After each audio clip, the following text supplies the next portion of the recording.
നമസ്കാരം. ഇന്നത്തെ വിഷയം നെഞ്ചിരിച്ചിലാണ്. പലരെയും ബുദ്ധിമുട്ടിക്കുന്ന ഒന്നാണ് നെഞ്ചിരിച്ചിൽ. നെഞ്ചിരിച്ചിൽ എങ്ങനെ സംഭവിക്കുന്നു? ദഹനത്തെ സഹായിക്കുന്ന ആസിഡ് സ്വഭാവമുള്ള ദഹനരസങ്ങൾ ചിലപ്പോൾ തെറ്റായ ദിശയിൽ ആമാശയത്തിൽ നിന്ന് അന്നനാളത്തിലേക്ക് തിരിച്ചുപോകുമ്പോഴാണ് നെഞ്ചിരിച്ചിലുണ്ടാകുന്നത്. ഭക്ഷണം കഴിച്ച് കുറച്ചുനേരം കഴിഞ്ഞ് പുകച്ചിലോ എരിച്ചിലോ അനുഭവപ്പെടുന്നത് തുടക്കലക്ഷണമാണ്. അമ്ലരസങ്ങൾ അന്നനാളത്തിലേക്ക് തിരിച്ചെത്തുമ്പോൾ പൊള്ളലും അസ്വസ്ഥതയും അനുഭവപ്പെടും. പ്രധാന കാരണങ്ങൾ എന്തൊക്കെ? അന്നനാളത്തെയും ആമാശയത്തെയും ബന്ധിപ്പിക്കുന്ന ലോവർ ഈസോഫാഗൽ സ്ഫിങ്ക്ടർ എന്ന വാൽവ് ശരിയായി പ്രവർത്തിക്കാത്തത് പ്രധാന കാരണമാണ്. സാധാരണയായി ഈ വാൽവ് ഭക്ഷണം ആമാശയത്തിലേക്ക് കടക്കാൻ മാത്രമേ തുറക്കാറുള്ളൂ. എന്നാൽ അത് ദുർബലമാകുമ്പോൾ പകുതി ദഹിച്ച ഭക്ഷണവും ആസിഡും തിരികെ അന്നനാളത്തിലേക്ക് വരുന്നു. അസമയത്തും ആവശ്യത്തിലധികവുമായ ഭക്ഷണം, വറുത്തതോ കൊഴുപ്പുള്ളതോ ആയ ഭക്ഷണം, ചോക്ലേറ്റ്, പുളി, ഉപ്പ്, എരിവ്, മസാല എന്നിവയുടെ അധികമുപയോഗം, ഭക്ഷണം കഴിച്ച ഉടനെ കിടക്കൽ, പുകവലി, മദ്യപാനം എന്നിവയും ഇത് വഷളാക്കും. പ്രമേഹം, ആസ്തമ തുടങ്ങിയ രോഗങ്ങളും ഇതിനെ ശക്തമാക്കാറുണ്ട്.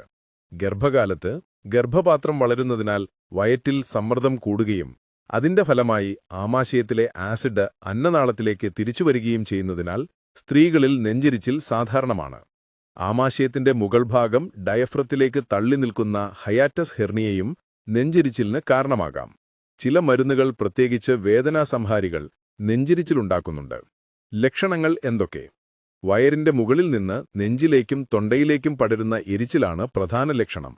ചിലപ്പോൾ നെഞ്ചുവേദന, വരണ്ട ചുമ, വായിൽ പുളിരസം, തൊണ്ടയിലെന്തോ തടഞ്ഞിരിക്കുന്നതുപോലെ തോന്നൽ, ഭക്ഷണമിറക്കാൻ ബുദ്ധിമുട്ട്, പുളിച്ച ദികട്ടൽ, വായിൽ വെള്ളം നിറയുക തുടങ്ങിയവയും കാണാം.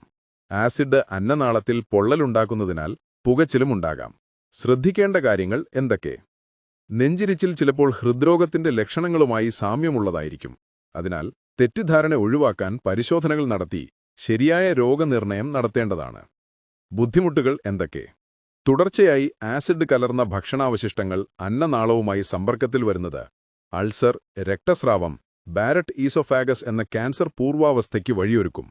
നെഞ്ചിരിച്ചിൽ തടയാൻ ജീവിതരീതിയിലും ഭക്ഷണരീതിയിലും മാറ്റം അനിവാര്യമാണ്. ശരീരഭാരം നിയന്ത്രിക്കുക, വറുത്ത പൊരിച്ച ഭക്ഷണങ്ങൾ, ചായ, കോഫി, മദ്യപാനം എന്നിവ ഒഴിവാക്കുക. അത്താഴം അമിതമാകരുത്. ഭക്ഷണം കഴിച്ച് 2 മണിക്കൂർ കഴിഞ്ഞാണ് കിടക്കേണ്ടത്.